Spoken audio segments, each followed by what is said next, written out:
Welcome दोस्तों, आप सभी का स्वागत है टाकला टीचर के एक और क्लास पे। दोस्तों, आज हम फिर से वही परसेंटेज के ऊपर एक और प्रॉब्लम का सलूशन करेंगे दोस्तों।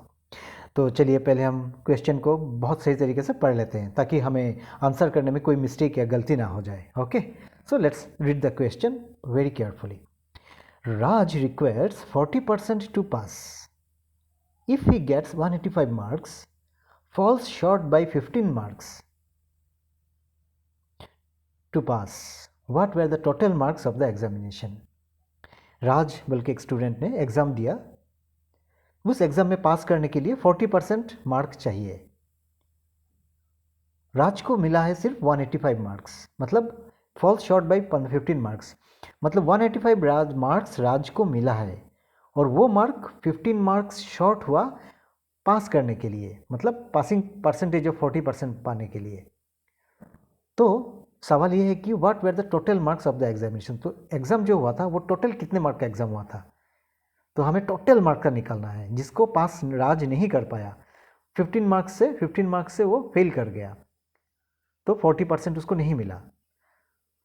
तो 40% का वैल्यू अभी क्या है, हमें क्या लेना है, हमारे क्लू क्या है यहाँ पे।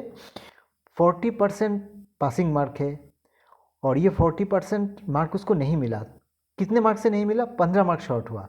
तो जितना मिला उसके साथ अगर हम 15 मार्क ऐड कर देंगे, मीन्स 185 के साथ हम 15 ऐड कर देंगे, प्लस कर देंगे, तो हो जाता है 200।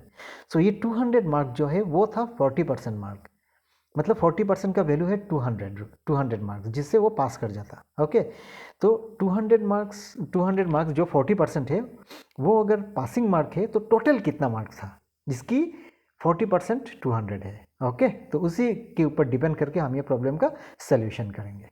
चलिए दोस्तों, सॉल्यूशन क्या है कि राज को 185 मार्क्स मिला है, 15 मार्क कम मिला है। तो अगर 15 मिल जाता तो राज पास कर जाता। तो हम यही लिख लेंगे कि इफ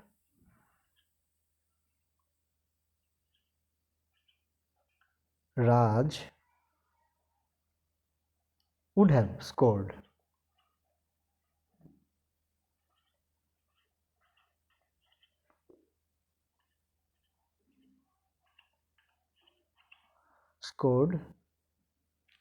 15 marks,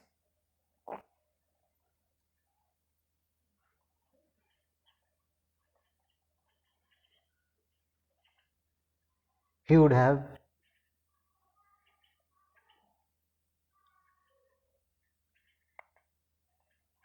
कितना हो जाता, he would have, if Raj would have scored 15 marks नहीं लिखे, मोर मार्क्स, ठीक है ना, मोर मार्क्स, सॉरी,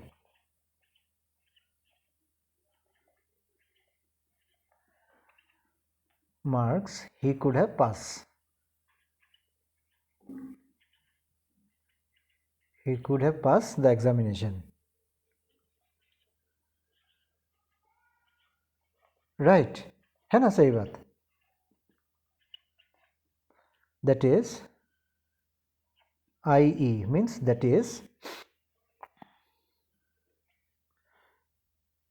उसको मिला है 185 और 15, सो 185 प्लस 15 इज इक्वल टू 200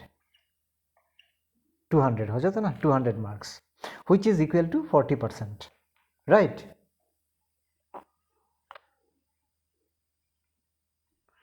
% हो जाता। लेट द मैक्सिमम मार्क भी अभी हम पकड़ लेते हैं, 200 उसको मिल जाता पासिंग मार्क। ये कितना है, दिस इज द 40%, इसको हम लिख सकते हैं 40%, 200 is the 40%, right. So let, अभी हम एज्यूम कर लेते हैं, let the total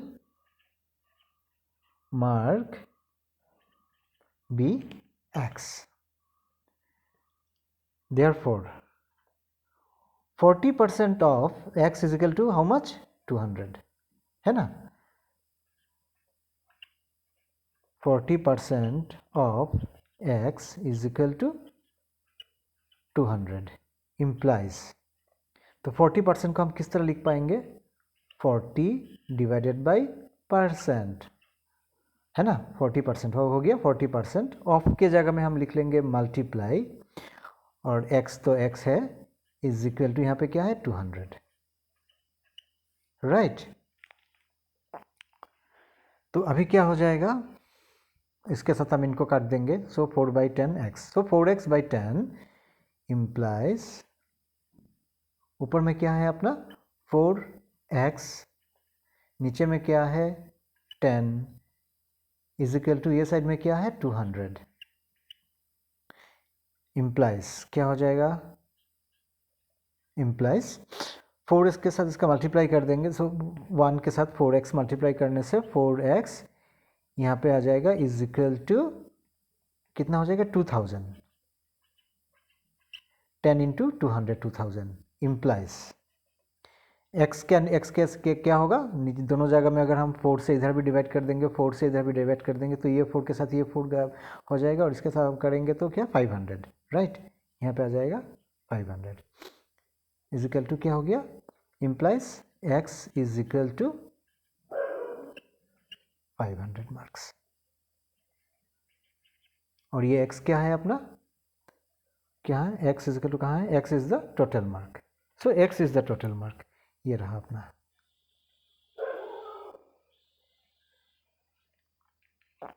total mark भी x, देयरफॉर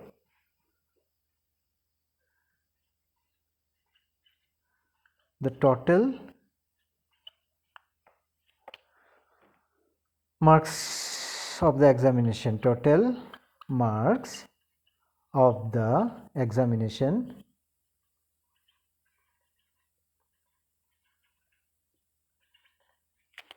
was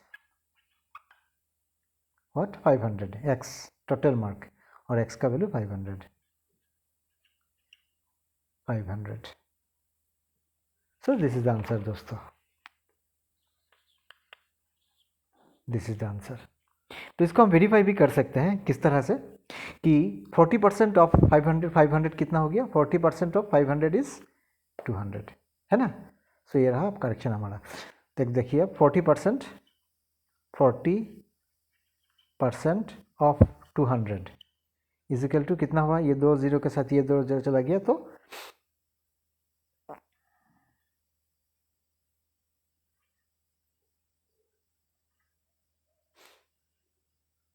40% ऑफ 500, मैं यहाँ पे गलत कर रहा था, 40% ऑफ क्या है, 500 है ना, 40% ऑफ 500 इज इक्वल टू, ये दोनों जीरो के साथ ये दोनों चला गया, तो कितना आ जाएगा 5 4 जा 20, 200, सो 200 मार्क्स ये रहा।